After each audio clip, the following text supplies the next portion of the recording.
Partai yang pertama kali bergabung dalam koalisi untuk mencalonkan Bapak Susilo Bambang Yudhoyono menjadi Presiden RI 2004. Bukan, putar ulang. Korek telingamu, putar ulang. Untuk mencalonkan Bapak Susilo Bambang Yudhoyono. Putar ulang.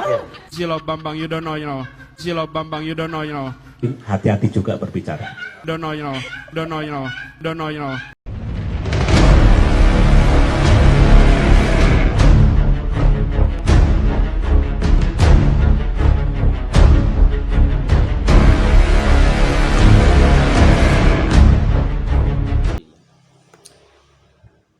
Assalamualaikum warahmatullahi wabarakatuh.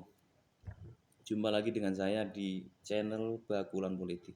Kali ini saya mau menghadirkan sebuah tontonan video yang sangat menghibur tentang politik. Teman-teman, sebelum nonton video ini jangan lupa komen, jangan lupa like, jangan lupa share, dan jangan lupa tetap subscribe ya.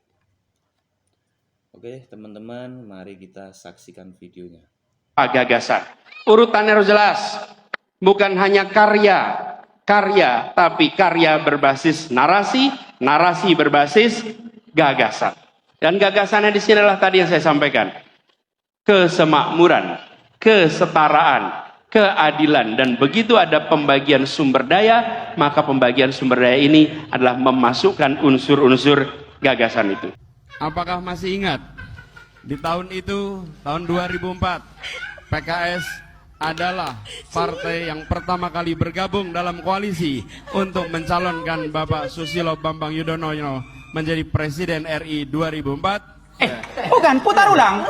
Korek telingamu, putar ulang. Untuk mencalonkan Bapak Susilo Bambang Yudhoyono. Putar ulang. Susilo Bambang Yudhoyono. Susilo Bambang Yudhoyono. Hati-hati juga berbicara. Donoyono. Bukan sekedar kebijakan tanpa narasi, tanpa gagasan. Urutannya harus jelas. Bukan hanya karya, tapi karya berbasis narasi, narasi berbasis gagasan. Dan gagasannya di sini adalah tadi yang saya sampaikan.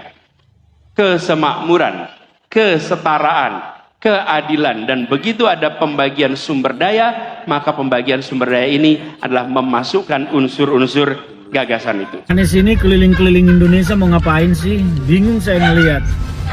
Menawarkan perubahan tapi tanpa konsep dan gagasan. Apa yang mau dirubah dan perubahannya seperti apa? Apakah akan merubah negara Pancasila menjadi negara khilafah juga nggak jelas. Jadi perubahan apa yang mau ketawarkan nih? Bicara ke sana ke sini keliling Indonesia seolah-olah paham dan mengerti masalah negara. Lawang jadi gubernur aja 5 tahun kamu nggak ngerti masalah Jakarta. Apa yang kamu lakukan dengan Jakarta? Nggak ada nih, nggak ada. Masalah Jakarta segitu banyak tak satu pun yang selesai. Yang ada malah kerusakan bertambah. Jadi jangan berharap dapat lotre lah nih tiba-tiba jadi presiden Indonesia. Nggak, Indonesia ini terlalu luas, terlalu besar. Jangan bermimpi lah. Lebih bagus sekarang ini coba persiapkan diri, cari pekerjaan daripada pengangguran yang keliling-keliling gak jelas. Ya. Selama ini rumah sakit kita berorientasi pada kuratif dan rehabilitatif. Sehingga datang karena sakit, lalu datanglah ke rumah sakit untuk sembuh. Untuk sembuh itu harus sakit dulu. Untuk sembuh itu harus sakit dulu.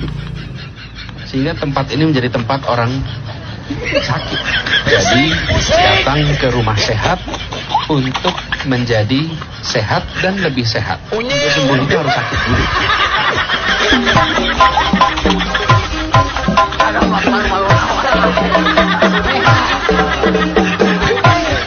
Salah satu hal yang akan diterapkan baru adalah bila ada kabar maka pemberitahuannya akan langsung ke warga, tidak melalui jenjang.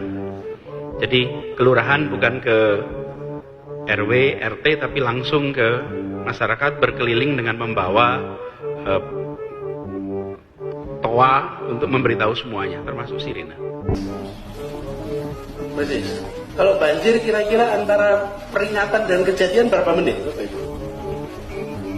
Lama lah, kenapa pakai alat begini?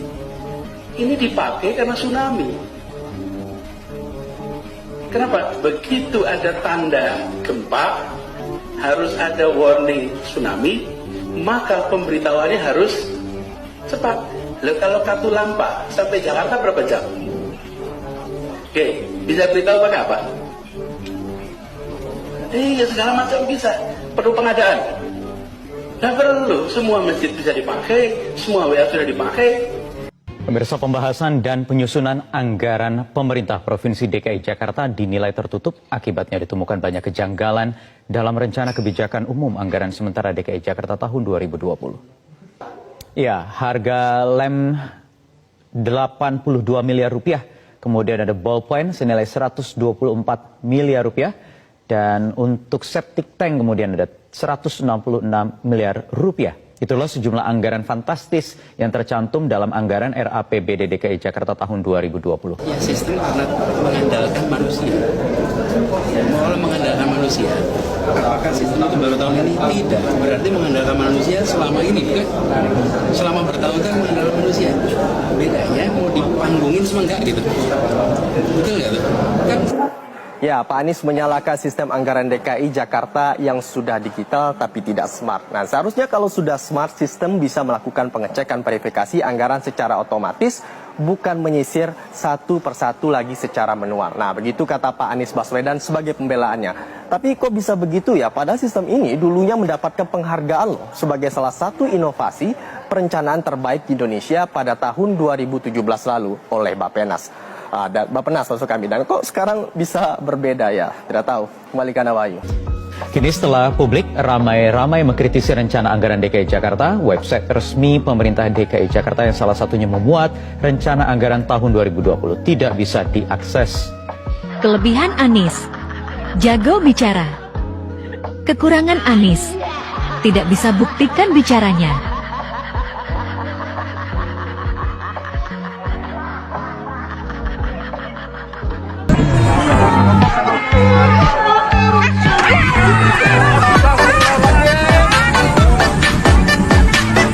Bila ada satu hari di mana muncul angka kualitas udara sangat buruk di hari itu, tapi di hari-hari sebelumnya, di hari-hari sesudahnya, itu kita menemukan kondisi yang landai, pasti ada sesuatu hari itu.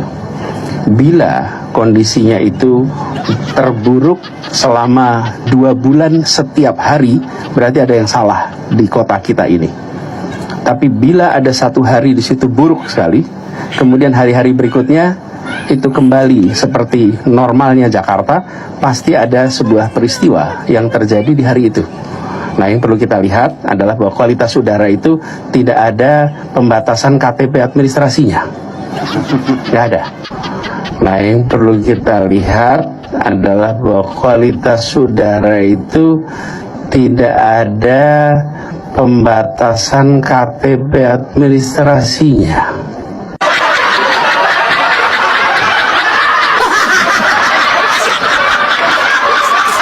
Satu kata dong buat orang yang tidak mendukung Bang Anies nantinya, ya dari sekarang, apa yang Bang Anies mau bilang? Satu kalimat deh untuk menutup ini semua. Bagi orang yang sudah berkoar-koar dan atau nantinya dia memilih dengan pikiran bukan dengan emosi, tidak memilih Bang Anies, apa yang Bang Anies mau bilang?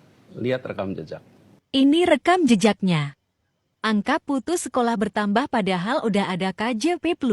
Angka kemiskinan naik.